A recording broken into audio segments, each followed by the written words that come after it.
Boa noite a todas e todos.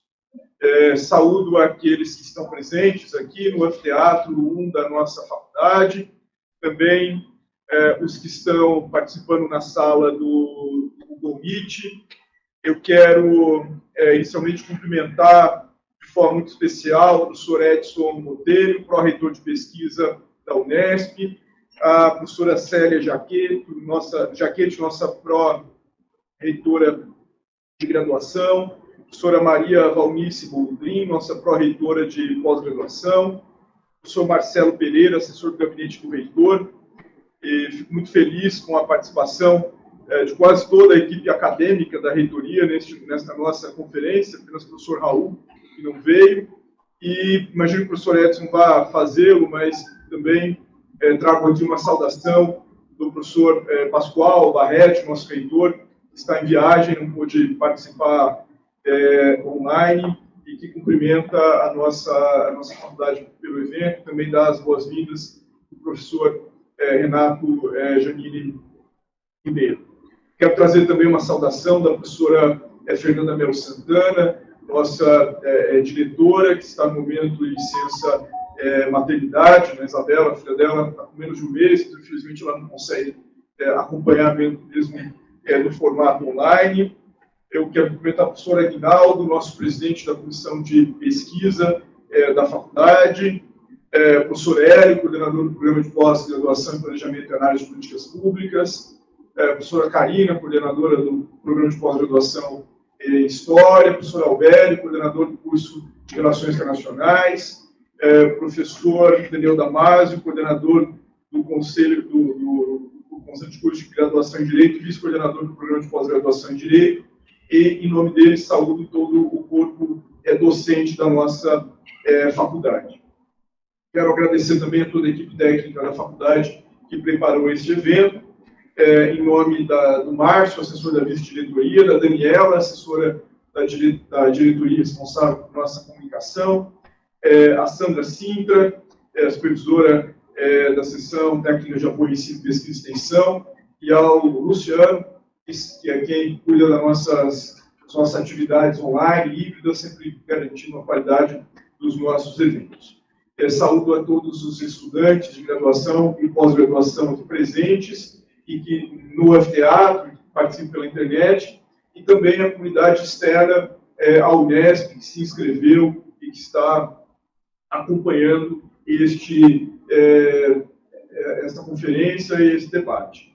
Este evento que compõe as várias atividades comemorativas dos 60 anos da Faculdade de Ciências Humanas e Sociais da Unesp, Campus de Franca, esta faculdade que conta com curso de graduação e programas de pós-graduação nas áreas de Direito, Serviço Social, História e Relações Internacionais. E não poderíamos ter escolha melhor para a conferência magna que marca este nosso aniversário, e a vinda, ainda que de forma online, né, professor Renato, tentamos fazer presencial, o esforço mútuo foi grande, mas infelizmente não foi possível. Professor Renato Janine Ribeiro, ex-ministro da Educação, filósofo muito conhecido, professor da Universidade de São Paulo, e que hoje preside a Sociedade Brasileira para o Progresso da Ciência, e que tem desempenhado um papel central na defesa da ciência, das universidades e do Estado de Direito brasileiro. Então, ficamos muito honrados com a sua presença, professor Renato, para discutirmos os grandes desafios da ciência no contexto brasileiro contemporâneo. Neste momento em que a sociedade civil e as universidades, de forma particulares, têm se mobilizado de maneira muito relevante na defesa do Estado de Direito e da democracia, eu incluiria que a defesa da ciência é algo fundamental também para a preservação das instituições democráticas, do Estado de Direito e, mais do que isso, a reconstrução do nosso Estado de Direito. Então, muito obrigado por sua presença, professor, uma honra, uma alegria recebê-lo aqui na nossa Unesp de Franca. Antes de lhe passar a palavra, eu vou passar a palavra para o professor Edson Botelho, o nosso pró-reitor de pesquisa, que também traz uma saudação à nossa comunidade e de boas-vindas ao senhor. Muito obrigado, professor Renato, e a todos aqueles que nos acompanham e participam deste evento. Professor Edson, por favor, o senhor tem a palavra. Muito obrigado. Bom, boa noite a todas e todos. Primeiramente, em nome do magnífico reitor da Unesp, o professor Pascoal Barretti, eu gostaria de cumprimentar ao Campus de Franca por seu jubileu de diamante, por estar completando os seus 60 anos neste ano. A Faculdade de Ciências Humanas e Sociais de Franca é, sem dúvida nenhuma, um polo de excelência na área das ciências humanas e sociais, e vem se destacando em suas áreas de conhecimento, em seus cursos de graduação, pós-graduação, extensão universitária e em suas pesquisas. Cumprimento o professor Murilo Gaspardo, que está nessa mesa, o vice-diretor dessa unidade universitária, e em seu nome, eu gostaria de parabenizar toda a comunidade da Faculdade de Ciências Humanas e Sociais de Franca, os dirigentes, os professores, as equipes técnico-administrativas e principalmente os alunos, né, pela realização dos eventos que vêm ocorrendo ao longo deste ano, em comemoração de seus 60 anos. Nessa perspectiva, gostaria de agradecer imensamente ao professor Dr. Renato Janine Ribeiro, professor titular da USP, ex-ministro da Educação, atual presidente da Sociedade Brasileira para o Progresso da Ciência, a nossa SBPC, que irá ministrar a conferência magna, os desafios da ciência no contexto brasileiro contemporâneo, tema este, como já foi, né, elencado, né, pelo professor, pelo nosso vice-diretor, um tema extremamente atual. Professor Ribeiro, a sua presença muito nos honra nessa noite. Muito obrigado por estar conosco hoje. Tá? Desejo, então, a todos um excelente evento. Boa noite a todos. Muito obrigado pelas palavras, professor Edson. Então, passo agora a palavra ao nosso conferencista, professor Renato Janine Ribeiro. Boa noite, professor Murilo, professor Edson, todos os docentes e alunos que estão presentes, eu os cumprimento. Cumprimento também o campus de Franca, a Faculdade de Ciências Humanas e Sociais, pelos seus 60 anos que ora se festejam, e vou discutir, então, como foi avisado, os desafios da ciência no contexto brasileiro. O Brasil é um país que, do ponto de vista de praticamente todos os indicadores, está, de certa forma, na metade. Quando você vê um indicador, seja... geralmente, isso vale mais para os indicadores que são percentuais, não para os indicadores de números brutos. É claro que, se a gente pensar na nossa população, o Brasil é um dos países mais populosos do mundo, um dos países maiores em território do mundo, mas quando nós passamos a fazer as análises em termos, por exemplo, de percentual de pessoas que têm educação de qualidade, percentual de violência, percentual de tanto qualidades quanto defeitos, é muito frequente o Brasil estar no meio. Ou seja, você tem o quê? 160, 180, 200 países do mundo, dependendo do critério, o Brasil vai estar nos 80, nos 90, nos 100. E isso indica o quê? Que, do ponto de vista da pesquisa científica, que é o nosso tema hoje, o Brasil não é um país de ponta. Nós não somos um país que hoje conduz as pautas da ciência mundial. É uma pena, mas infelizmente é verdade. O que nós temos que considerar para nós é como nós fazemos a partir dessa realidade. Essa realidade, ela é fruto de desinvestimento, investimentos baixos, e é fruto também da nossa economia. A economia do Brasil não é uma das economias mais poderosas do mundo. Eu vou mostrar para vocês um exemplo que eu acho bem interessante. Faz cerca de 30 anos, ou talvez um pouco mais, a comunidade da física discutiu qual seria o principal investimento que os físicos teriam interesse em fazer para desenvolver a ciência no Brasil. E eles chegaram à conclusão de fazer um acelerador de partículas não linear. Isto é, um acelerador de partículas, de certa forma, circular, mais ou menos circular. Ele foi construído em Campinas e está sendo agora refeito, está sendo feito um novo acelerador de partículas. Ele tem cerca de 100 metros de comprido. Eu já visitei uma vez, quando estava em construção, e agora já está sendo feito um novo. Bom, 100 metros de comprido, e o interessante dele é que nele circula a luz, né, portanto, a velocidade da luz. Ela, se fosse um acelerador linear, ele não é, a luz iria para um ponto e voltaria na velocidade dela, que é 300 mil quilômetros por minuto. Uma vez eu visitei um no Centro Brasileiro de Pesquisas Físicas, no Rio de Janeiro, ele tinha uns 10 metros de comprido. 10 metros de comprido a 300 mil quilômetros por segundo, isso significa o quê? Significa alguma coisa, eu vou fazer a conta de cabeça, 300 milhões de metros, né? Significaria 30 milhões, 15 milhões de idas e 15 milhões de voltas por segundo, desse feixe de luz que é a aceleração de partículas. Pois bem, o nosso tem mais, tem uns 100 metros, beleza, ele permitiu muita pesquisa, ele foi, assim, vamos dizer, a prioridade que a comunidade física decidiu, e isso é importante, porque nós vamos chegar a essa questão, quais são as prioridades que a gente tem que definir na ciência, mas se nós compararmos com o CERN, com o Centro Europeu de Pesquisa Nuclear, sediado parte na Suíça, parte na França, na altura de Genebra, na Suíça, eles têm um acelerador de partículas de 27 quilômetros de comprimento. Vocês imaginem, o nosso tem o quê? Uns 100 metros, o deles tem 27 quilômetros. Então, nós não temos condições de ter um acelerador de partículas desse porte. Então, nós teríamos que fazer um outro tipo de pesquisa. Isso é um exemplo que eu estou dando, mas nós poderíamos multiplicar os exemplos e ver quantas formas de pesquisa países mais envolvidos podem fazer e que nós não temos condições econômicas de sustentar. Então, o que é o nosso papel como um país que tem recursos limitados para isso, não tem a riqueza dos países desenvolvidos, como Estados Unidos, Canadá, Europa Ocidental? Nós temos que escolher quais são nossas prioridades.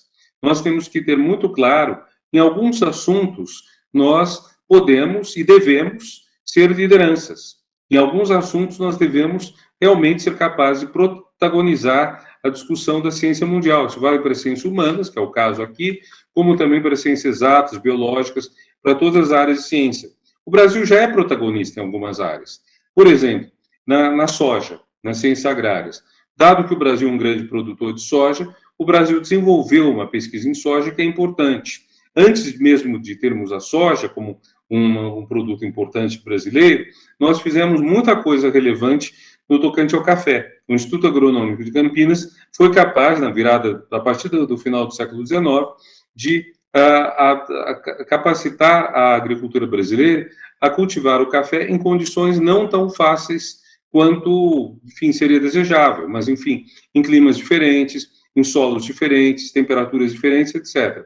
O Brasil foi capaz, então, de chegar a esse ponto que é um êxito. Então, agora, a questão que fica para nós é, se nós não temos recursos abundantes, se nós não temos condições de construir, por exemplo, um acelerador de partículas de quase 30 km comprido, e fizemos um que, enfim, não chega, é mais do que 1/1000 disso, mas não chega nem a 1% do acelerador do CERN, em Genebra, divisa com a fronteira com a França. Então, o que nós devemos discutir? Eu acho que o primeiro ponto a discutir é onde o Brasil tem capacidade, sob vários aspectos, tem necessidade também, sob vários aspectos, de ser protagonista. Vamos dividir esses assuntos. Primeiro, onde o Brasil tem capacidade de ser protagonista na ciência. Isso depende de dois fatores principais. Primeiro, temos uma comunidade científica pujante em determinada área, onde a temos? Em que áreas temos? Temos na filosofia, temos na sociologia, temos no direito, temos onde? Onde que nós temos essa comunidade que pode, realmente, dada a sua formação, sua qualificação, a sua pesquisa, a sua produção, onde que essa comunidade tem condições de protagonizar o trabalho científico no mundo? Esse é o primeiro ponto. Segundo ponto, quais são os recursos onde nós podemos protagonizar, primeiro, porque temos pessoas qualificadas, temos uma boa comunidade científica. Segundo, temos recursos econômicos para isso, porque são necessárias duas coisas. Nós precisamos, para ser protagonistas na pesquisa científica, ter um desenvolvimento econômico que possa pagar os custos que isso tem. Então, possa pagar a instalação de laboratórios, possa pagar a compra de livros para bibliotecas, que no caso de humanas é até mais importante do que, vamos dizer, a parte curatorial, e tudo isso é alguma coisa que nós podemos e devemos fazer, né? Então, esses pontos são decisivos se nós quisermos fazer ser protagonistas. O segundo ponto, o terceiro ponto, talvez, que eu colocaria é: existem áreas em que não vamos ser protagonistas. Nessas áreas, nós temos, porém, que estar atuantes. Nós temos que participar sistematicamente das pesquisas. Então, voltando a esse laboratório do CERN, o laboratório que eu mencionei, do grande acelerador de partículas. Nós não temos condições de ter um acelerador desse porte, mas nós temos condições de mandar estudantes nossos de pós-graduação fazer o doutorado sanduíche lá. E isso é muito importante. Como estamos falando numa instituição que tem uma pós-graduação poderosa, que é o caso da Unesp, todos os seus campi, então, nós podemos fazer tudo isso assim, mandando estudantes para percorrer, ficar 6 meses, ou mesmo um ano letivo, que seria mais em torno de 9 meses, num laboratório de destaque, num grupo de pesquisa de destaque, e assim acompanhar o que está sendo feito de importante no mundo. Nós podemos também mandar nossos doutores, uma vez formados, para fazer pós-doutorado lá. Isso também é muito importante. Nós termos, então, gente que está acompanhando a pesquisa de destaque no mundo. Então, vamos ser protagonistas em todas as áreas. Nós podemos e devemos, porém, ser protagonistas em algumas. Nessas que devemos ser, temos que levar em conta alguns fatores. Eu estava dizendo, primeiro, nós temos cientistas, pesquisadores suficientemente qualificados para desenvolver um protagonismo nessas áreas que queremos realçar. Segundo, temos dinheiro, temos recursos econômicos para os equipamentos que são necessários para essa área, que podem ser livros, podem ser computadores, podem ser tubos de ensaio, podem ser da mais variada natureza. Terceiro ponto, essa área em que queremos ser protagonistas, nós temos o corpus para pesquisar isso. Por exemplo, nós temos, digamos,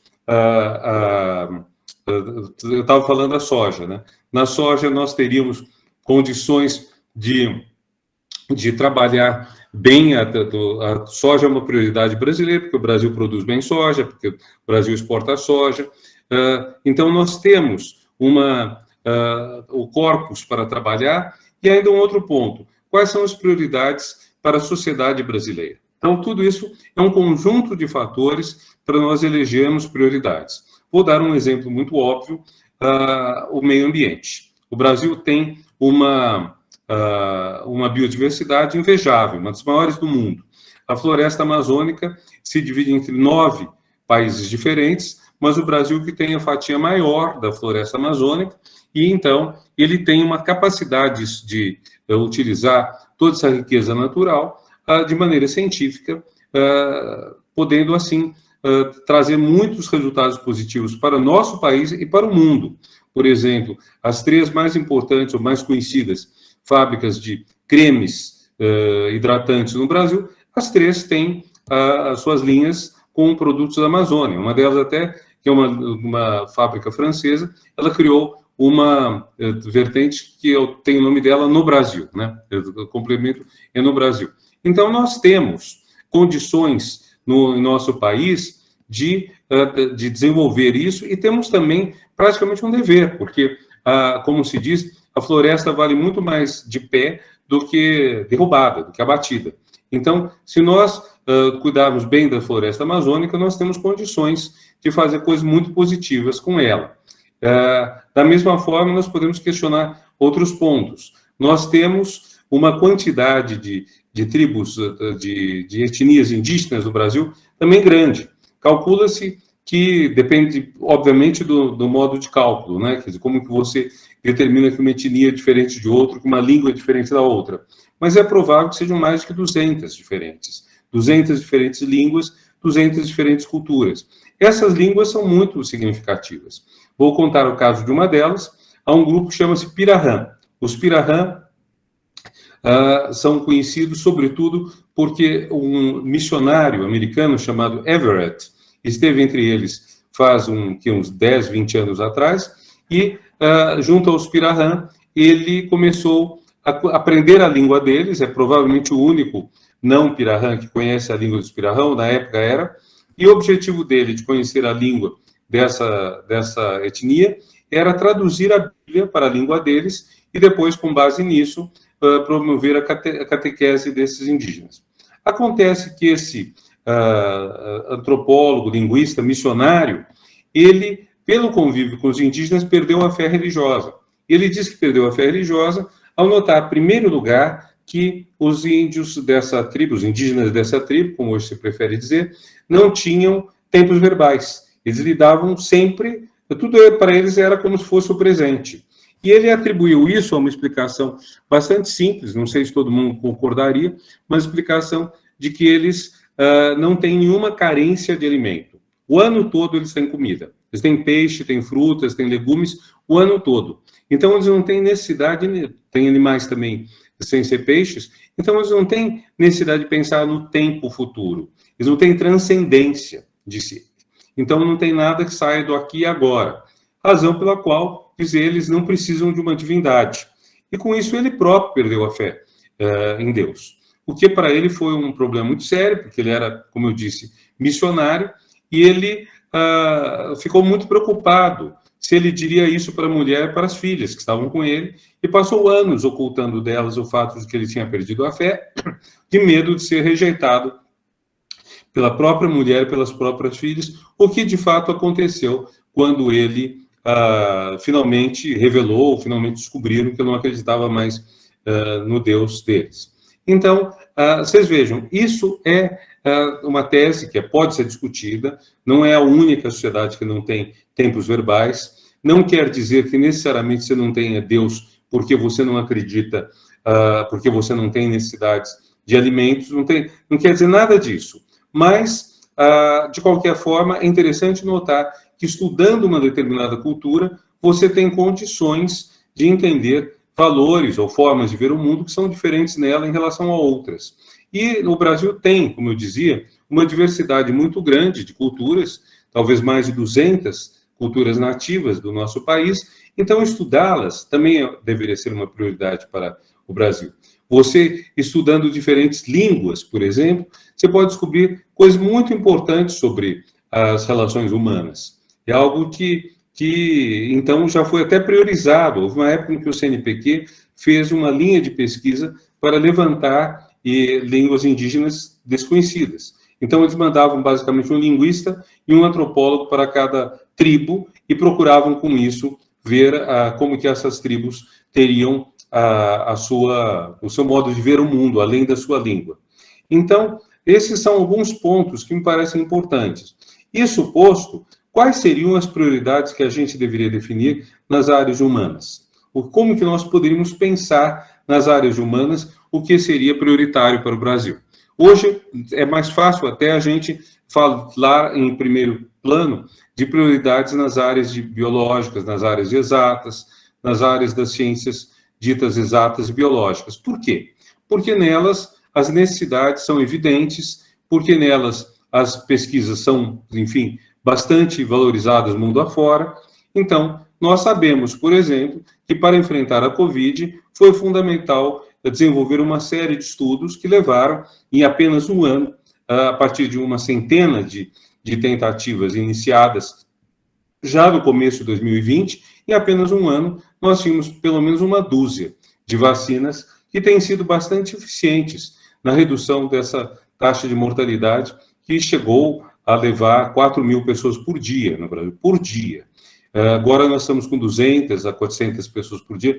É um número preocupante. Eu acho uma estupidez, realmente uma estupidez, se suspenderem os cuidados, parar de se usar máscara, dispensar a obrigatoriedade de máscara no avião e mesmo no convívio social, nos lugares fechados, como as próprias salas de aula. Eu acho um equívoco fazer isso, porque ainda está morrendo praticamente um Boeing por dia, que é um cálculo que muita gente faz. Agora, o que interessa nisso é que é muito fácil perceber uma necessidade prioritária de salvar vidas de uma pandemia, como a Covid. Espero que não tenhamos o mesmo problema com a chamada varíola do macaco.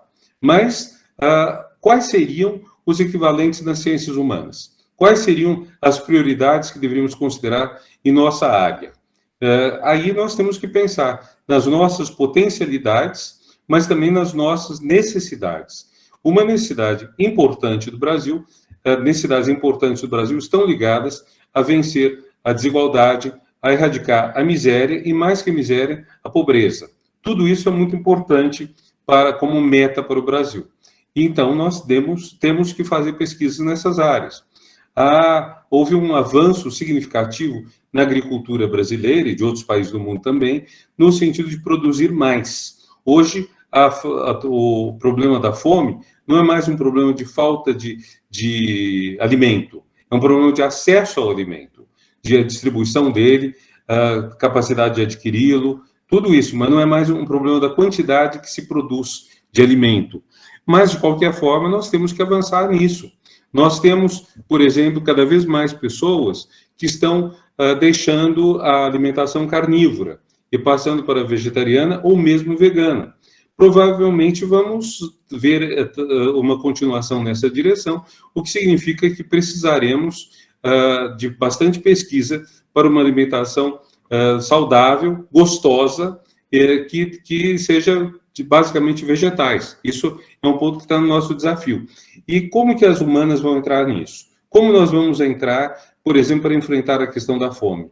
Nós entramos de várias formas no combate bem-sucedido que o Brasil travou contra a fome entre mais ou menos 2000, 2003 e 2015.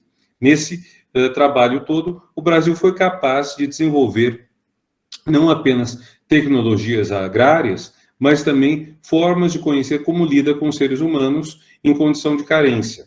Vou dar um exemplo.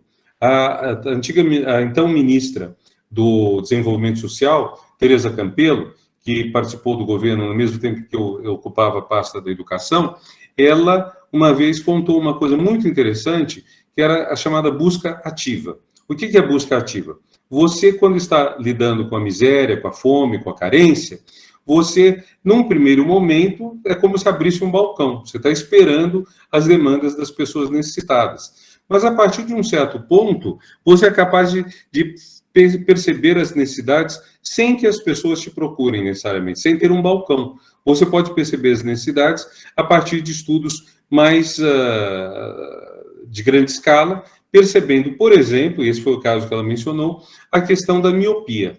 Miopia é uma coisa que muita gente não sabe que tem. Muita gente percebe que enxerga de uma forma, enfim, talvez não tão boa, mas como as pessoas já enxergam mal, ou não enxergam, ou enxergam pouco, elas não têm um termo de comparação para dizer, bom, eu poderia enxergar melhor se tratasse da minha miopia, se usasse óculos, usasse lente de contato, ou operasse a minha vista. As pessoas não sabem disso. Então, o que é importante? É importante você fazer o que os especialistas da área de serviço social chamam de busca ativa, que é você ir atrás das pessoas que estão identificar, procurar quem não enxerga bem, ir às escolas, já desde o Fundamental 1, e verificar se há crianças que não enxergam tão bem quanto as outras. E fazer isso perguntando, você está enxergando isso, está enxergando direito? Se não estiver enxergando, levar ao oftalmo, ou fazer todo mundo passar por uma consulta de oftalmo relativamente cedo na vida. Isso tudo é algo que você, obviamente, está usando, nesse caso, oftalmologistas, que são uma especialidade da medicina, portanto, da ciência da saúde, mas quem estabelece o programa todo como um programa de massa são pessoas da área de humanas, são pessoas das áreas de ciências sociais, sobretudo, que vão, então, procurar como se enfrenta tudo isso. Bom, esse é um exemplo de como a gente poderia, então, dizer, este é um ponto que nós deveríamos priorizar na solução de problemas existentes através do recurso à ciência. Penso que, dessa maneira, nós poderíamos avançar bastante nessa direção, né? Então, eu creio que a grande questão que nós temos hoje é discutir quais são as necessidades nacionais, de que maneira a ciência pode ajudá-las e de que maneira nós podemos constituir um corpo de pesquisa com bons pesquisadores, com recursos, tudo isso de modo a poder enfrentar isso.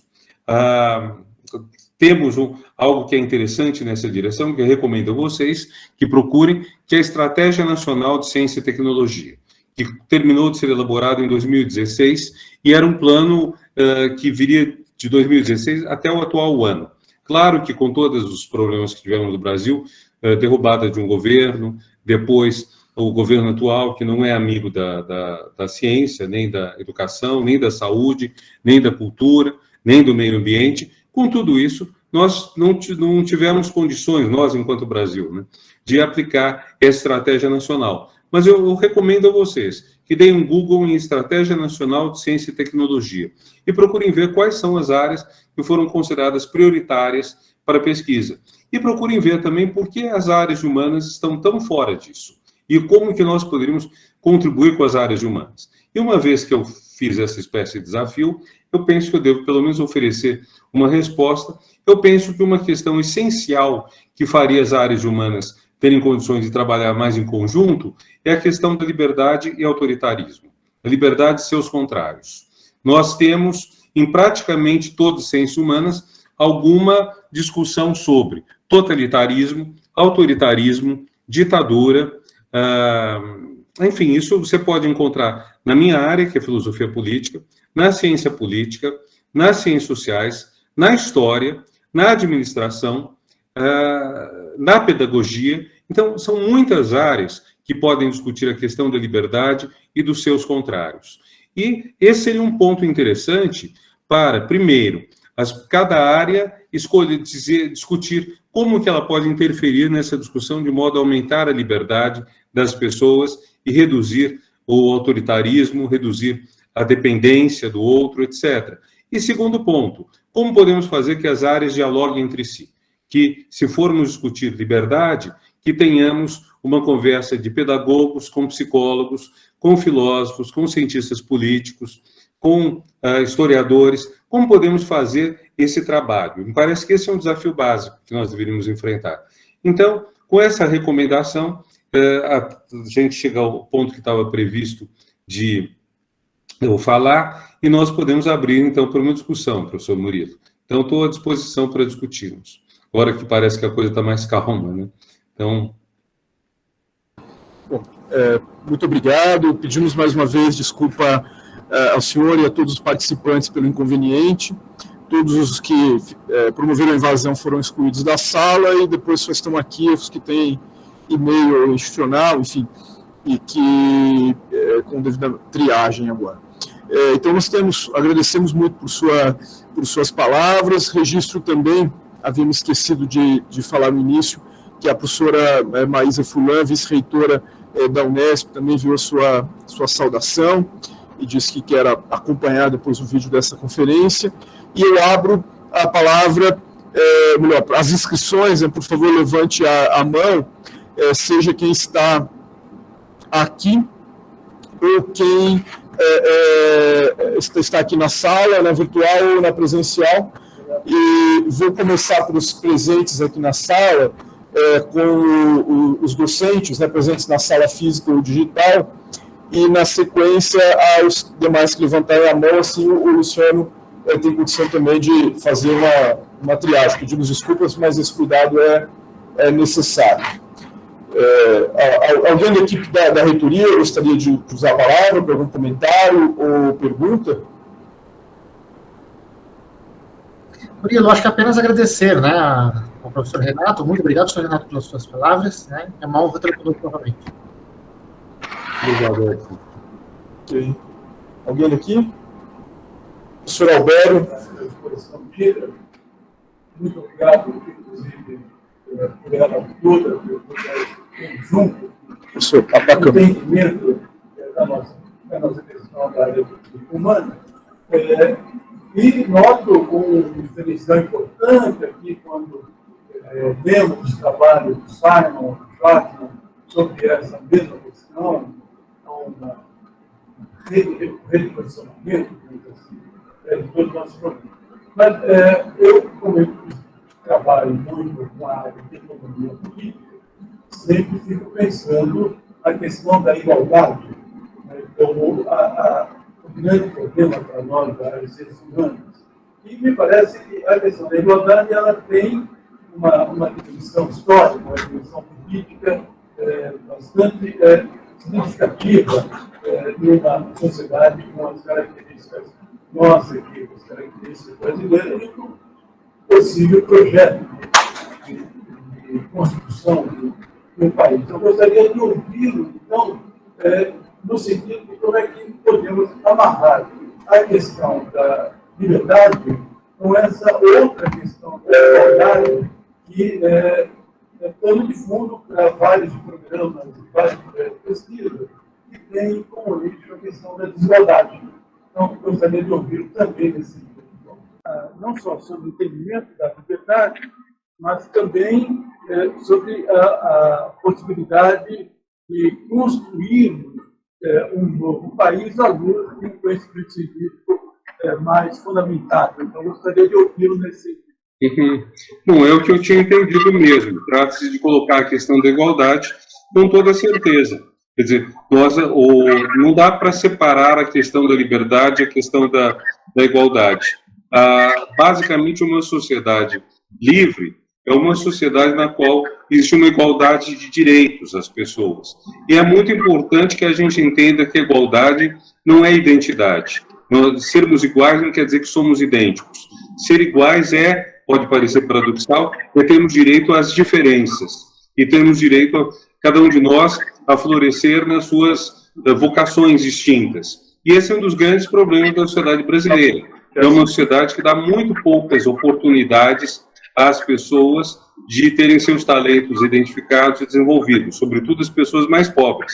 As pessoas pobres no Brasil, elas sofrem aquilo que o grande escritor francês Saint-Exupéry, autor muito mais conhecido pelo Pequeno Príncipe, mas que escreveu em seu livro Terra dos Homens, que sobre o Mozart assassinado. Ele vê uma criança num vagão de trem com a mãe, os dois com roupas em farrapos, em andrajos, e ele pensa, esse menino subnutrido, ele pode ser o Mozart que está sendo assassinado. Que talento ele teria, que condições de desenvolver, se ele tivesse alimentação, se ele tivesse educação, se ele tivesse tudo isso que é necessário ter.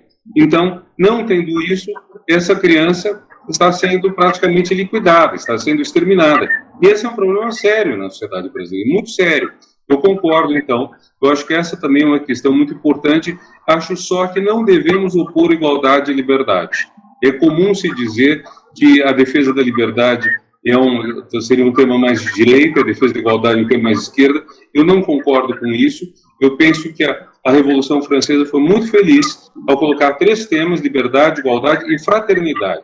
Fraternidade, eu diria que é um desdobramento que fortalece a igualdade, porque a fraternidade significa justamente você combater a miséria, a pobreza, o abandono, a falta de chances na vida. Então, eu diria isso. Eu acho que esse tema faz parte do que devemos desenvolver. E eu acredito que um ponto importante que as universidades têm a contribuir para a reconstrução do país é exatamente a construção de um projeto de nação, projeto de país, um projeto de Brasil, que é algo que é muito importante. Quando nós pensamos, seja na floresta amazônica, seja na riquíssima diversidade étnica dos componentes de nossa nacionalidade, eu falei mais dos indígenas, mas podíamos acrescentar todo o enorme número de migrações que veio ter aqui no Brasil. É comum se dizer que uma cidade como São Paulo, por exemplo, tem 150, 200 etnias diferentes, não indígenas, não nativas brasileiras, convivendo. Então, tudo isso é uma riqueza. E nós temos que desenvolver tudo isso, ver todas as nossas riquezas e fazer que isso contribua para tornar nosso país mais justo e nosso povo socialmente mais próspero também. Obrigado, professor Hélio. Boa noite, professor Renato Ribeiro. É um prazer tê-lo aqui. Não sei se você consegue me ouvir bem. Consigo.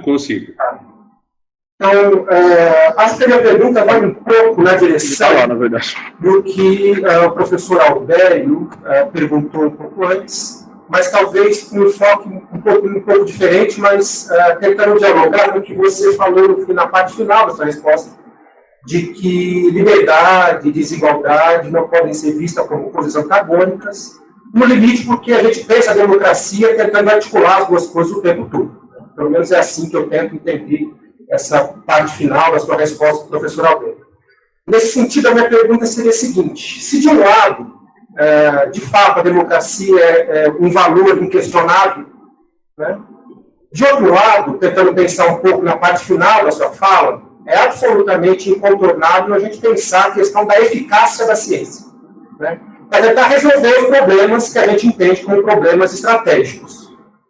A minha questão seria a seguinte: como a gente consegue, ou se é que é possível, lidar com a tensão entre a necessidade incontornável de manter a democracia de um lado e, de outro, a necessidade de uma ciência cada vez mais eficaz para tentar lidar com os obstáculos sociais que a gente entende como estratégicos.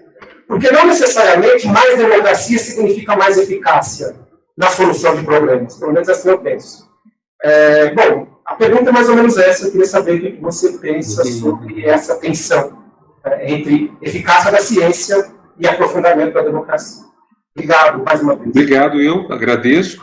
Bom, nós temos esse problema na própria vida universitária, na discussão sobre qual o papel do mérito, qual o papel da qualidade e qual é o papel da escolha democrática.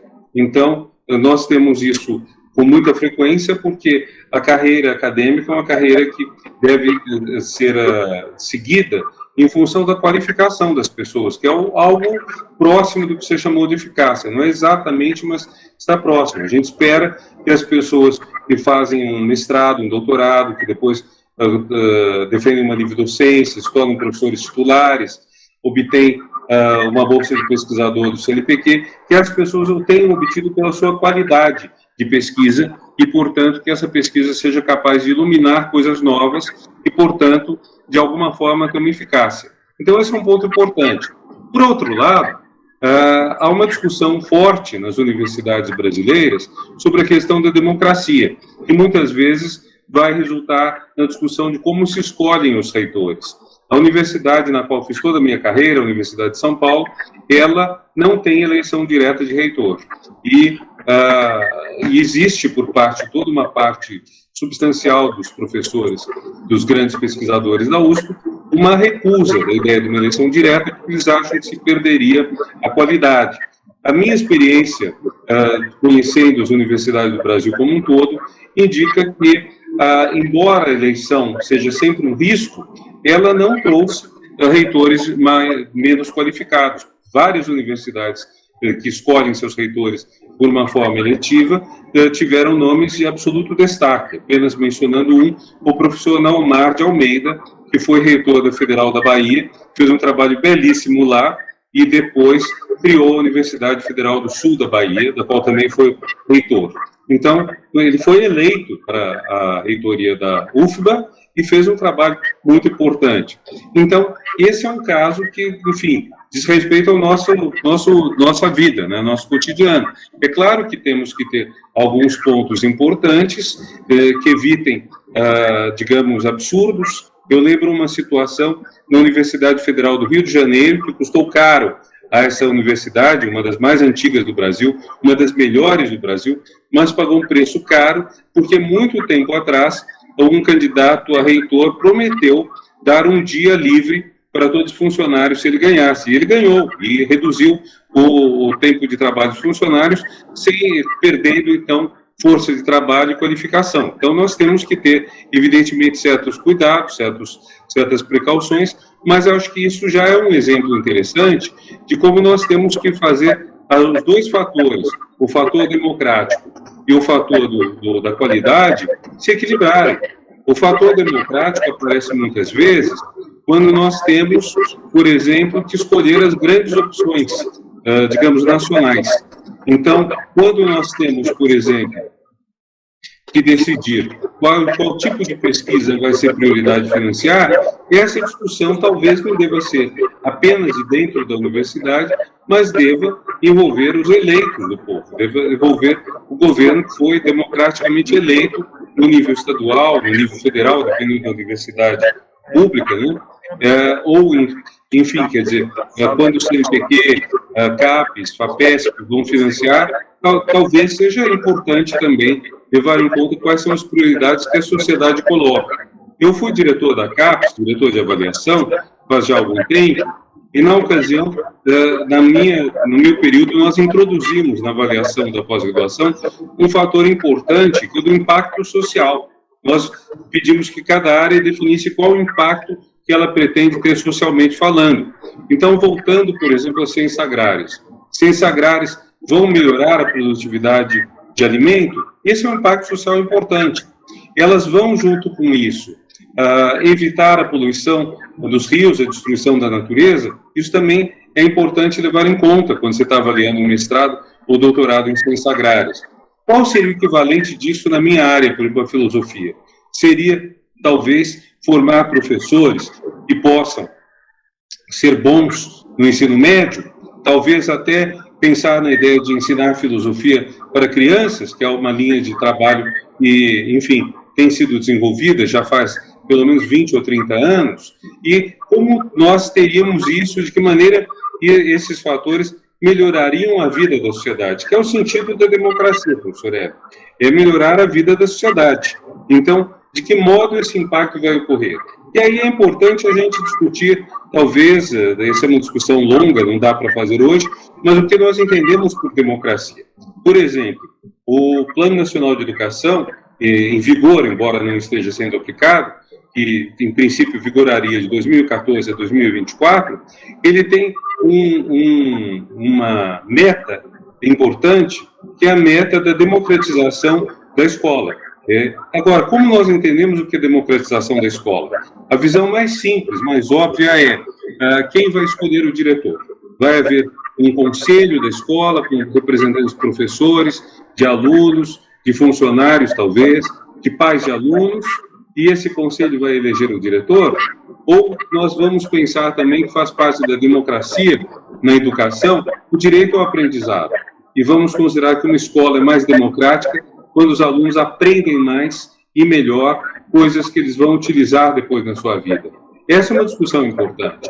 Quer dizer, democracia não é uma palavra óbvia, é uma palavra que a gente pode esmiuçar e discutir qual o sentido, qual o papel dela. É isso que eu tentaria responder, assim, de uma forma um tanto sucinta, para a gente ter tempo para mais perguntas, caso ainda haja. Professor Murilo. Sim, obrigado. Agora nós vamos ouvir o professor Aguinaldo. Boa noite, professor Gabi, parabéns pela apresentação. Boa noite às autoridades. Eu vou pedir que você fale mais alto e mais claro, porque eu não estou te ouvindo, Aguinaldo. Boa noite, professor Renato. Boa noite às autoridades presentes. A minha pergunta se interrelaciona bastante com as perguntas anteriores e também com parte da sua fala. O senhor já foi diretor de avaliação da CAPES, ministro da Educação, hoje é presidente da SBPC. E a minha pergunta tem a ver com o seguinte: a eficácia da ciência, ela passa por uma interface com a educação básica. Hoje, os programas de pós-graduação, eles têm que cumprir esse item na avaliação. Mas o senhor pensa que esse é um fator definidor para essa eficácia, até para que ela estabeleça uma correia de transmissão com a sociedade e com a difusão também? O senhor está na SBPC agora. Essa é a minha pergunta, bem simples. Olha, as principais palavras que você disse eu não entendi. Só para conferir, você perguntou se, no meu entender, a eficácia da educação passaria pela interface com a educação básica? Foi isso ou foi outra coisa? A eficácia da ciência passa por uma interface com a educação básica. Da ciência, você diz, das ciências como no sentido mais amplo, todas as ciências, né? Inclusive as humanas. Olha, sem dúvida, a educação básica é muito importante, mas não essa interface é um pouco complexa, porque nós não queremos na educação básica que as pessoas sejam pesquisadores. Não é o que nós queremos numa criança de 6 anos ou num adolescente de 14, 15, 17. Não é isso. Agora, é muito importante nós formarmos, pelo menos na graduação, pessoas que sejam bons professores para a educação básica. Porque um dos grandes problemas do Brasil é uma educação básica com dificuldades de funcionar bem. Isso fica visível na universidade pública, porque como as universidades públicas são as melhores, elas formam, nos seus cursos de professorado, docentes que depois vão, geralmente, para o ensino, a educação básica privada. Para a educação básica pública, vai basicamente gente que se formou em centros universitários privados, que, enfim, não são tão bons quanto as nossas universidades públicas. Então, esse é um problema grande. Agora, não estou dizendo que esse seja o ponto essencial da eficácia de uma ciência. Por exemplo, a descoberta das vacinas contra a Covid tem muito pouco a ver com a educação básica diretamente. Acaba tendo onde? Se nós tivéssemos uma educação básica melhor, certamente teríamos menos negacionismo, certamente teríamos mais gente se dispondo a ser vacinada, teríamos menos oposição à vacina, teríamos menos oposição enfim, as medidas de precaução, como isolamento, uso de máscaras, etc., foram muito sabotadas no Brasil, com a sabotagem que contou com o apoio do governo federal, por sinal, mas, enfim, existe essa relação, mas ela não esgota a questão do papel da ciência.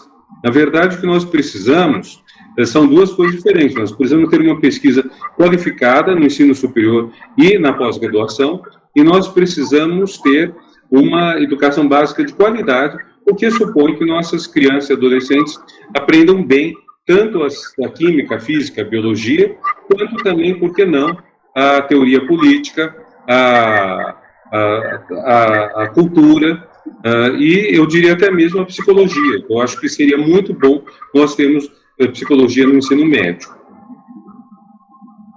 Nós temos duas pessoas inscritas no chat. Primeiro é o Leonardo von Zuben. Leonardo, por favor, você tem a palavra para fazer uma pergunta para o professor Renato. O Murilo, depois, então, do segundo, a gente encerra, tá bom? Depois do Thiago, pode ser? Sim, exato. Então, vamos lá. Leonardo, estamos te esperando. Boa noite, professor. Eu gostaria de perguntar em relacionado à sua fala de avanço da ciência, e principalmente no quesito da base de Alcântara, da cessão que foi feita aos Estados Unidos da base de Alcântara no Brasil. Eu queria saber a sua opinião em relação a isso, se o senhor acha que isso foi um empecilho para o avanço da ciência brasileira, ou se isso é uma marca do imperialismo ainda nos dias de hoje, e o que o senhor acha em relação a isso e o tópico da ciência brasileira. Isso que houve com a base Alcântara é um absurdo.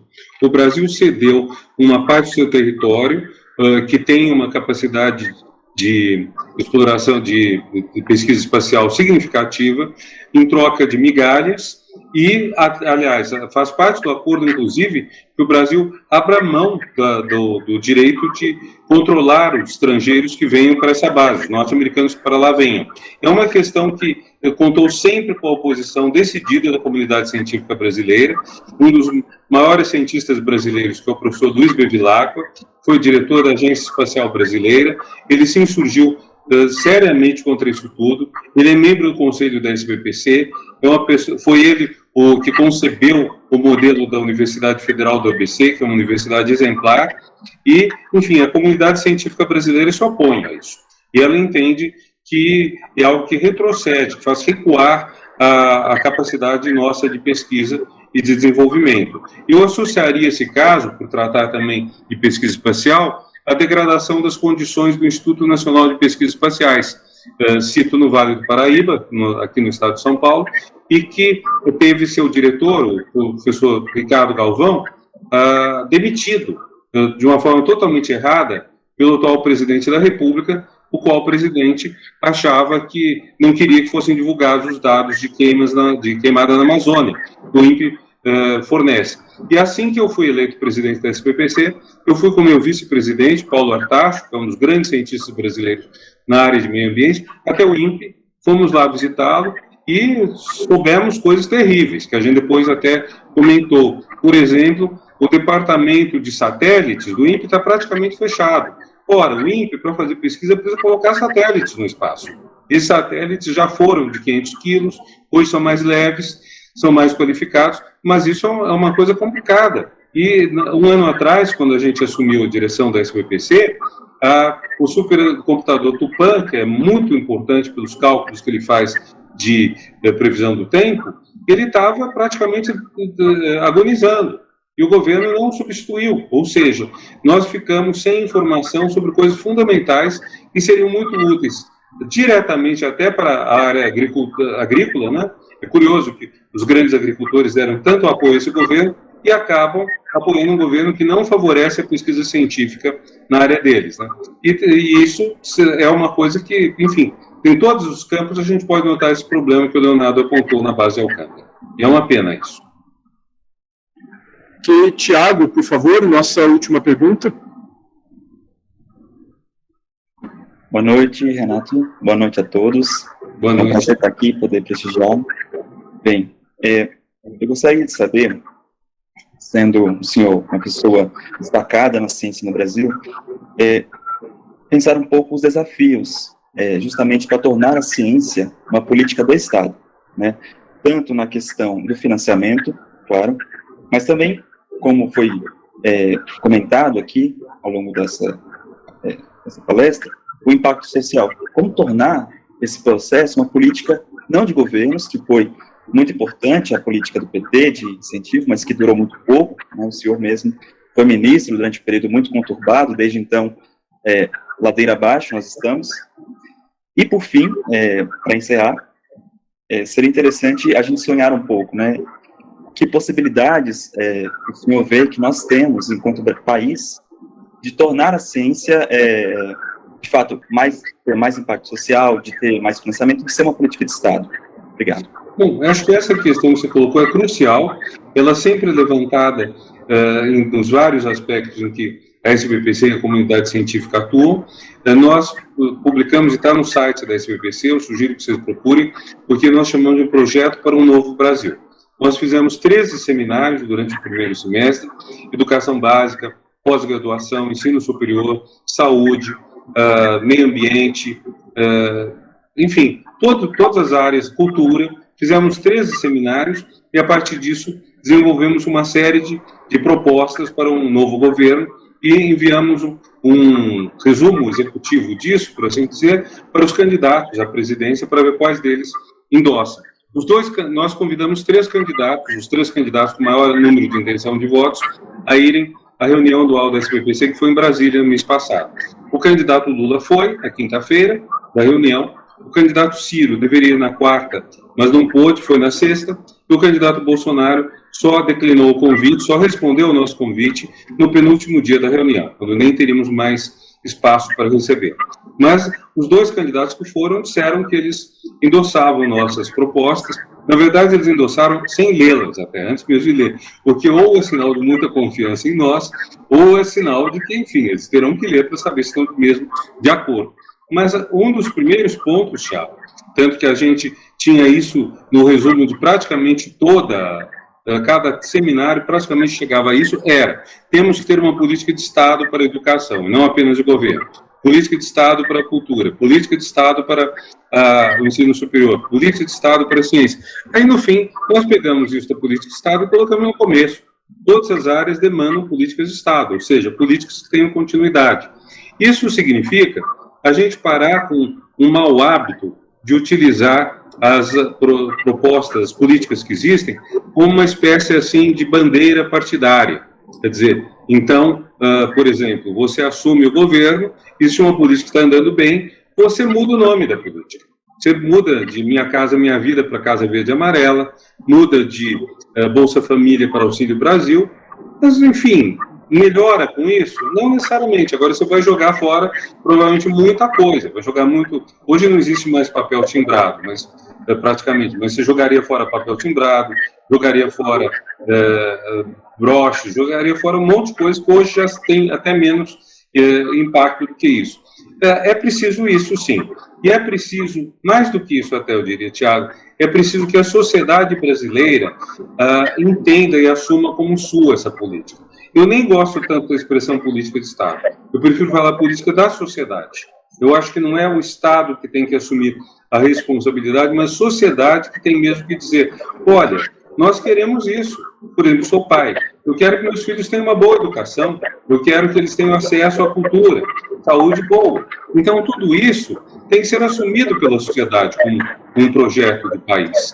E, nesse sentido, nós temos que, retomando um assunto que já coloquei antes, foi colocado também por alguns que fizeram perguntas, nós temos que fazer uma grande discussão sobre qual é o nosso projeto de país. O que nós queremos? Onde que o Brasil pode ser excelente? Foi a questão que eu coloquei na exposição inicial. Onde nós podemos ser excelentes, onde nós podemos acompanhar a liderança de outros países que eles sim são excelentes. E por que nós queremos ser excelentes em tal qual área? Por exemplo, nós devemos ser excelentes em tudo que diz respeito ao melhor aproveitamento da nossa riqueza, das nossas riquezas naturais. Isso é meio óbvio. Temos que fazer isso.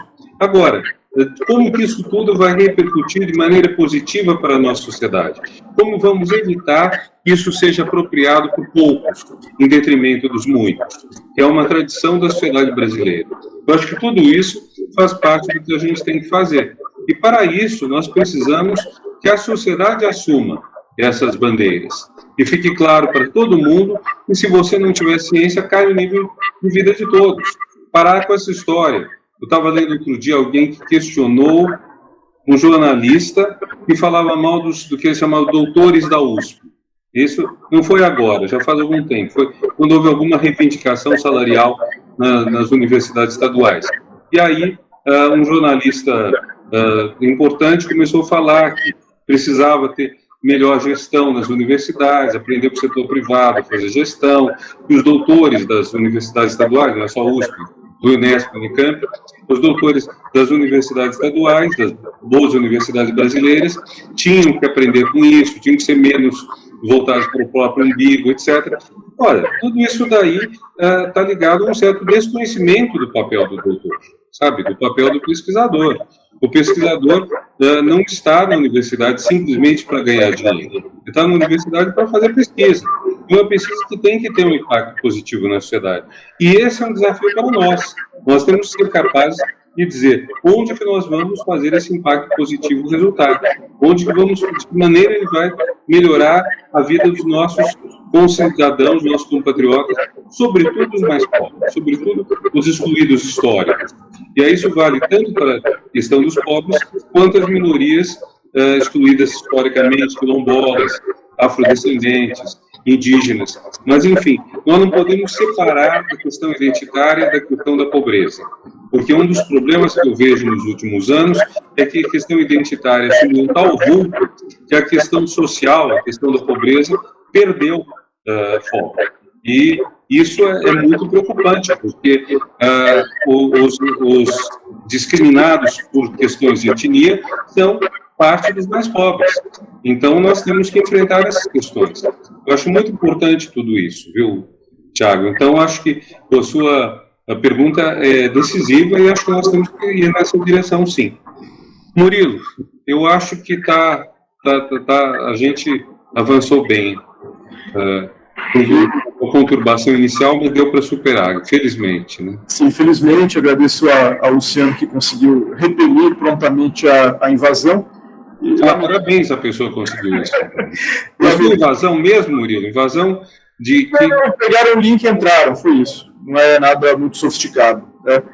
Mas, infelizmente, é algo que temos que conviver no nosso tempo. Professor Renato, finalizando e agradecendo a sua presença, eu queria, partindo da sua fala, apenas destacar o seguinte. Eu acho que momentos como esse, né, em que se celebra uma data importante para a universidade e se realiza um evento com a presença de alguém com seu relevo para a política e a ciência no Brasil, não deve ser um evento sem uma conexão com o momento que nós vivemos e com o futuro. Ele precisa gerar frutos.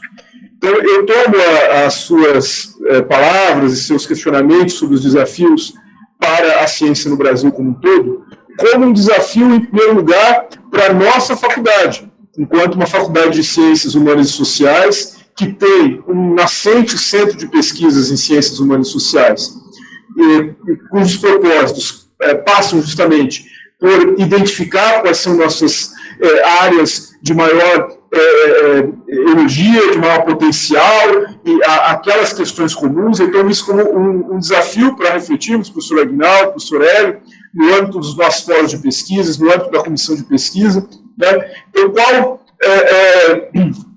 quais são os grandes desafios, as grandes questões de interesse estratégico, quais são aquelas áreas em que temos maior potencial aqui na Unesp de Franca, quais são os recursos que nós temos, o que há de comum, como construir essa interdisciplinaridade e como impacto, esse diálogo entre saberes e como impacto social, né? E, ao mesmo tempo, se me permite, professor Edson, sugiro que esse desafio também seja tomado pela Pró-Reitoria de Pesquisa, e um desafio muito grande por estarmos numa universidade espalhada por todo o Estado, mas de encontrarmos essas grandes questões, e, sem dúvida, a contraposição entre a liberdade e autoritarismo é um pontapé inicial excelente para fazermos esta reflexão. Então, muito obrigado, professor. Muito obrigado, Murilo. A todos que acompanharam o nosso evento. Obrigado. Então, uma boa noite a todos e muita força nesse tempo. Nós temos que não perder o pique e lutar para melhorar o Brasil. Muito obrigado a todos vocês. Obrigado, um grande abraço, uma ótima noite para todas e todos. Obrigado. Abraço a todos. Boa noite.